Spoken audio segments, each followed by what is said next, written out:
C Joseph விஜயனம்னா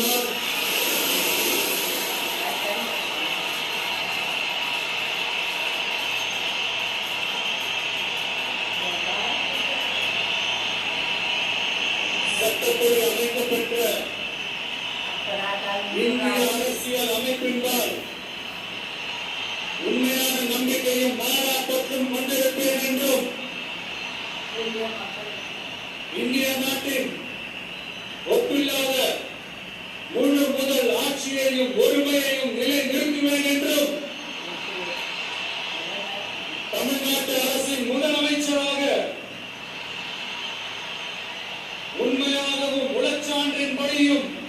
என் கடமைகளை நிறைவேற்றுவேன் என்றும்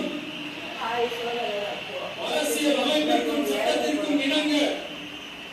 அச்சமும் ஒருதலை சார்பும் இன்றி